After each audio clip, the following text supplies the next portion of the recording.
Good morning and welcome to our next installment of What Job Seekers Should Be Doing Now. And we're joined by Pete Radloff from Amazon Web Services. And we're waiting for our next panelist to come in, Alethea Tucker from Evolve Technology Systems. Pete, tell us a little bit about yourself. Yeah, I'm Pete Radloff. I work for Amazon Web Services. I'm a senior sourcer on the engineering side there. This is my 20th year in recruiting here in the DC area, so it is a little bit of a milestone, although a weird year for it to be a milestone. It's an interesting time that we're in right now, and I think this is a pretty timely type of topic to be sharing with everybody to give everyone the boost that they need right now. So the first question that we've been asking everyone through these three-part series is, what are the three changes that you're seeing now? Now, obviously, in the beginning, we were seeing a lot of changes in the way job search was happening. And now, since 6 weeks has passed, what are the three changes you're really seeing now as we sort of settle into more of a new normal? Yeah, I think the first one is the change to virtual interviews and to virtual onboarding, right? I think companies have had to shift to this from a safety perspective, but I think it's not alarming, but it's a new world order for people, and they're not necessarily used to doing everything in a virtual aspect. Maybe video interviews, but the onboarding piece is a little bit different for folks. And I think company by company, how they're doing that has differed. But it's certainly something that we need to be aware of, that is sort of our new normal, at least for right now. I think there's also an additional kind of uptick in interaction across platforms for people. I see a lot more of these kind of networking happy hours or networking chats where people are getting together and really spending time to share ideas and kind of support one another, which is good. I think we all need that in order to stay connected, even with folks outside of our our normal teams or the folks that we typically have worked with. And I think it's important to note too that there are companies that are still hiring, right? I think it's just a matter of sifting through to find them and understanding that inherently right now, given the nature of where we are, it may be a longer process and there may be some things that are sort of slow rolled, but they are out there. And I think that second portion of being able to kind of network and interact with people is going to help folks to kind of uncover and discover where those opportunities are. So Alethea, please tell us a little bit about yourself and Evolve Technology Systems. Evolve Technology Systems is an enterprise resource company. We were started back in 2000. We're a small business, small female-owned business located in National Harbor, Maryland. Most of our contracts are in the Intel industry.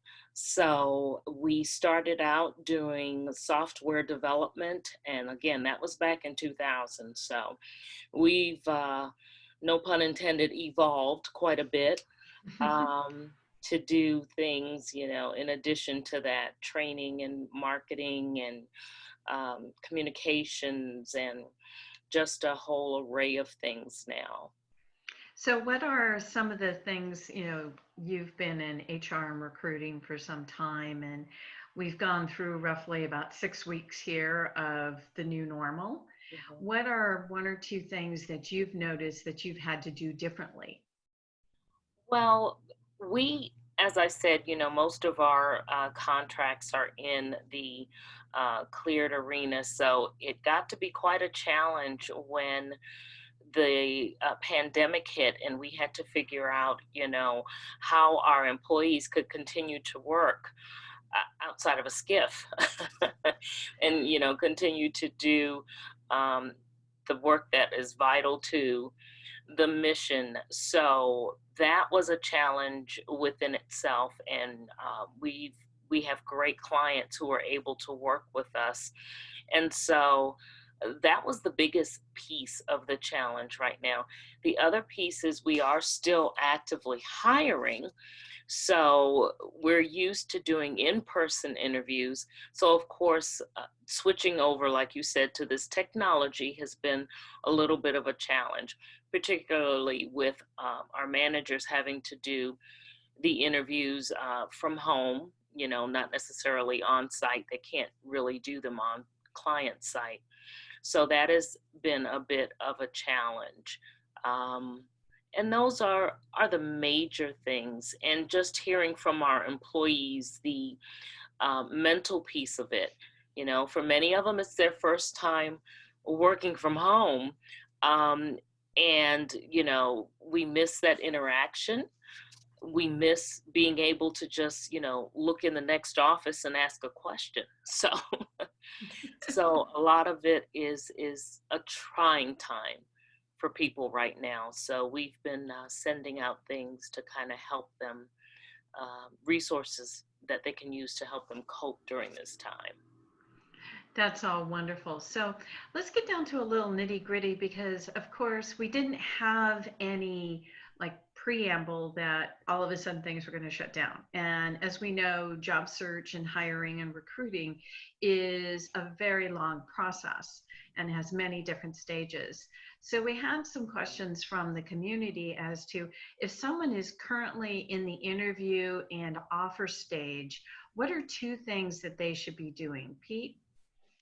I think one is as you go through that process to be really candid about the compensation that you're looking for, right? I think some folks are potentially a little skittish about really talking about that because they don't want to lose the opportunity in a time of uncertainty. But I think it's okay to be honest about that rather than the opportunity falling apart at the 11th hour because we didn't talk about the important things up front. So, do be candid about that. Do be flexible around that. And I think in addition to that, as people start to go through the interview process and realize that it is a positive experience and it's moving towards offer, I would caution that given some of the uncertainty around things, don't close the door on other opportunities until you have a signed offer, until you have a final confirmation of onboarding.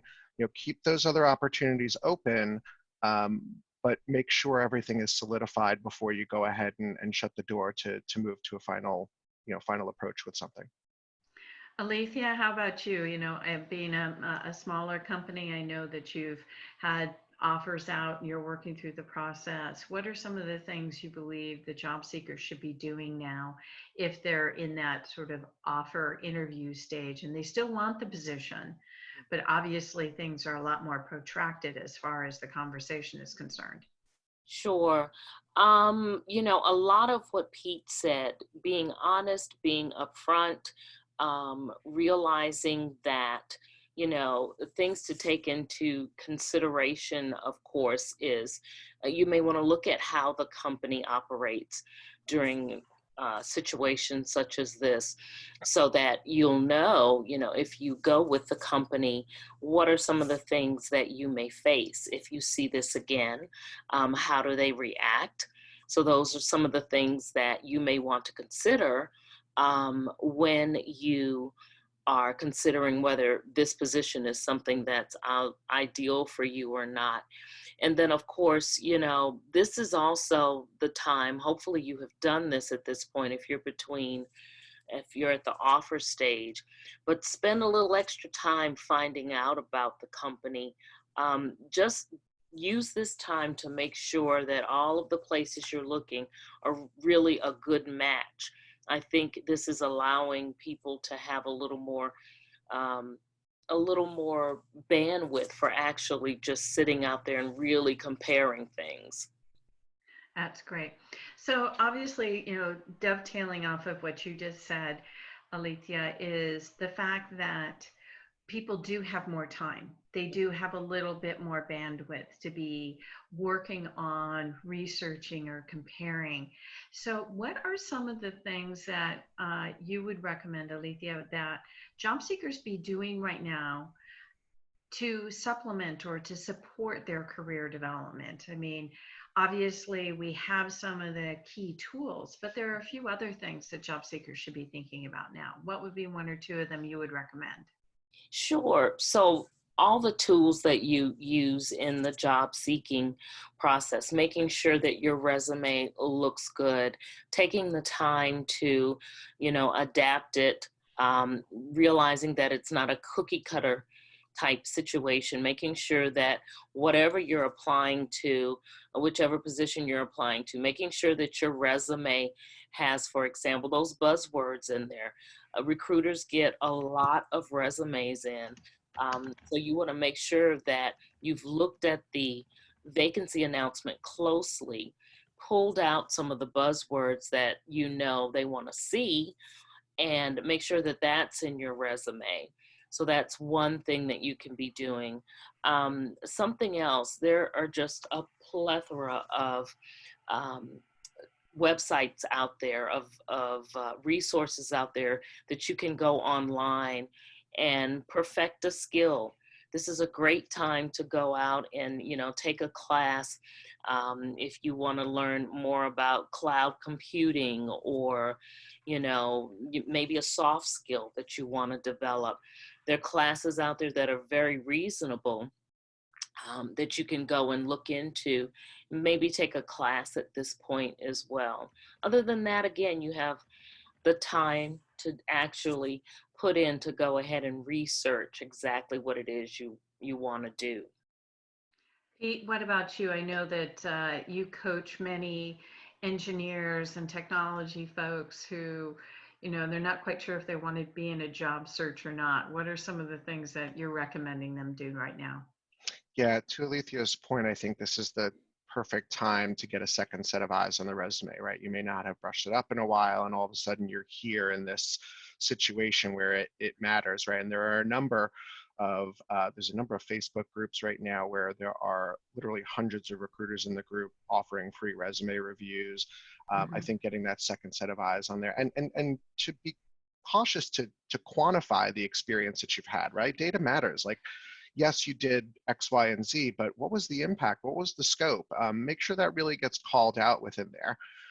But I think in addition to that as well, this is the time to connect with those recruiters. And I encourage people to have a mentality of take the call. Maybe the role isn't the right fit, but there might be others that are there. And particularly if you don't need to be looking right now, but you want to see what's there and Rome isn't on fire, this is a good time to go ahead and look at that. And I think the last thing I would probably mention to people on there too is I think when a situation like this, a layoff happens or a furlough happens, there's a sense of panic that comes along with that, and justifiably so. But I think that the thing to make sure that you're aware of there is that when that panic sets in, don't just apply to every single role. Be targeted and focused about what you apply to, because there is some trepidation from recruiters when they see that somebody's applied for 118 different jobs, right? Be really targeted and focused about what you apply for, so it does look like you are, you really are searching for something in particular. So I'm going to pull a question out of our next question and really sort of focus in on this, which is, since we're all at home, we're on social media a lot more than we used to be. And it's something that we might be using for venting or finding information or providing empathy. Any guidance to job seekers about what they should be and should not be doing on social media? Alethea? Sure. Yeah.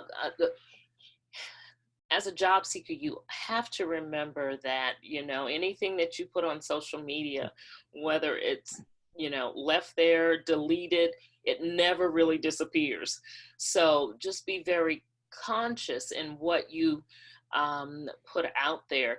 You may not want to vent so much on Facebook. You may not want to divulge a lot of personal information on Facebook. Of course, you don't want to put anything out there, particularly if you're looking for a job in the cleared community. It would be for any job, but particularly if a clearance is required. You don't want to display any behaviors that would be questionable or cause people to pause in recommending you to work in the cleared arena. So you need to be careful about those kinds of things. That's the first thing that comes to mind. So Pete, you don't really work in the cleared community, but Mm-mm. you're very clear on watching social media, various different social media. I think that's one of the first places that you and I connected over 10, Mm-hmm. 12 years ago. So what have you been advising job seekers, passive or active, as far as their social media use? Yeah, I think it's a matter of obeying the golden rule of, leverage common sense when you put it out there. And it's the same thing. I'll be frank, it's the same thing I tell my kids. Like, if what you put out there is there forever, Right. and if you think you deleted it, let me introduce you to the Wayback Machine, and I'll show you that it's still there. Um, I think with that, and I'll kind of include like a LinkedIn or something in terms of social media, because it really, at its core, I think has sort of morphed into that. And when people go to revamp their profile, it's okay to go ahead and tout your experience, right? But do it with a modicum of modesty and descriptiveness. And I think approach things with a sense that, everybody's sort of in the same boat right now. So the message of I need help and I need it now and you need to help me right this second. Every recruiters and managers are getting lots of those messages, and we want to help everybody as much as we can. But come at it with a modicum of modesty, and I think that will really shine through as people start to talk to you and get to know you better. So a lot of the questions that we're getting in Q&A are really about going to the next step. So I'm gonna, surprise you too with a question talking really about video interviewing. Obviously, we're not doing face-to-face interviewing, and in our remaining few minutes, do you want to sort of touch on some of 2 tips on what to do for virtual interviews and maybe a common mistake that you've seen people make? So, Pete. Yeah, first, prior to the interview, presumably you're going to get all the information and the logins and the platforms that you need. Um, Take time to test those beforehand.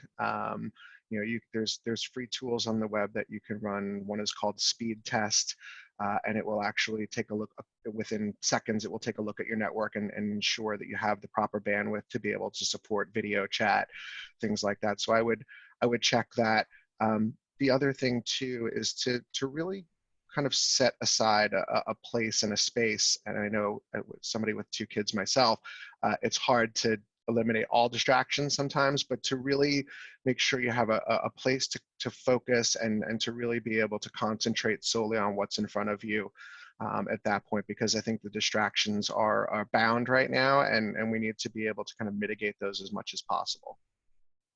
Alethea, I know that you were sort of like thrusted into, virtual interviews. You were doing phone interviews and then you were doing face-to-face.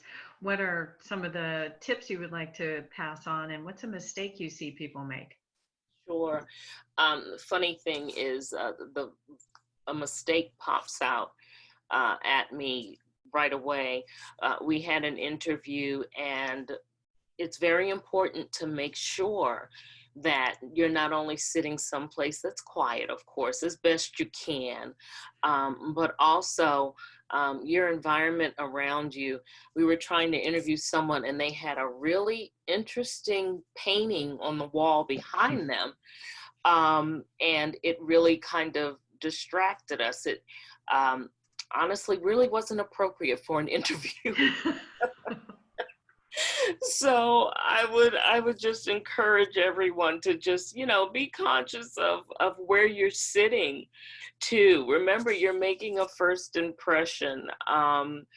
We don't need to see that, you're living in a model home, but there are certain things that you definitely want to have present or not present when you're doing an interview. Some of the best things, or some of the tips that I would suggest would, again, remember, this is your first impression. It may be, I don't know, it could be your second interview. Either way, you still want to make a good presentation. So you, again, want to make sure that you know everything that you need to know. about the job. You don't want to come, sitting, and I mean, I guess it depends on the company, but you don't want to come, for example, in, a tank top and, you know, just attire that's really not professional. You don't want to sit there and look really, really casual when you're doing your interview either. So those are the two things that really kind of stuck out with me. So, Alethea, we have a question from the audience. Are you encountering any challenges right now getting security clearances checked or transferred? Absolutely. Um, Okay. we have a number of people who are waiting, and we were told by one agency, for example, that they're not even going to start the process until May 1st. So if you think about that, and that was weeks ago that we were told, if you think about that, that could mean there are a number of people already in the queue. Then you add to that the length of time it takes to actually get the transfer done. You could be looking at having someone ready to start working, and it may not occur for several months. So we've definitely been seeing that delay, and we've been telling our people as we interview, don't be alarmed if we don't get right back to you with an adjudication date. Everybody has really pushed things out. Great advice. So, Pete, one of the questions that we have from the audience was, what are some of the good ways to network with recruiters? Because one of the things you've seen me present in any of my job search presentations is you need to have 5 to 7 recruiters in your network so that you can leverage that whenever you need it. But other than the people that spam you on LinkedIn, what are the ways that you can get involved with network with recruiters? Yeah, I mean, I think you can certainly, there is the time tested tradition of being able to, message folks on LinkedIn, which is fine. I welcome those messages. They're, people need help, right? And it's part of our job is whether we're capitalists or not, we're doing this job because we genuinely at our heart enjoy helping people, right? And so I think that there's that piece of it, but I think it's also too to communicate with, particularly with former coworkers, people you've worked with in the past, and hey, who do you know? Who have you talked to? And see what they're, who they've approached, who they may know in their network. Again, I think that there are some really good groups right now. There is a Facebook group called Free Resume Reviews. There are about 500 recruiters that are in there right now. They're offering their time, their service to be able to sit down and take 15, 30 minutes to review somebody's resume, make some recommendations, things like that. They'll help with the nuts and bolts of the resume, but they'll also provide some, insight as to interview preparation and things like that. There are people who are willing to help, so just seek them out, approach them with, with what you're looking for, ask for their help, and take their advice. These are folks that are looking at, hundreds upon hundreds of resumes a day. They know what looks good and what looks bad, and they'll give you advice that really will resonate and give you some good tips to take forward. So we're out of time. I want to thank you both so much for the practice session and the time this morning. We did have some other questions that the audience sent in. I just want to let all the participants know that we will be following up with you with answers to those questions. Thank you so much, everyone. Have a great weekend. Bye. Thank you. You too.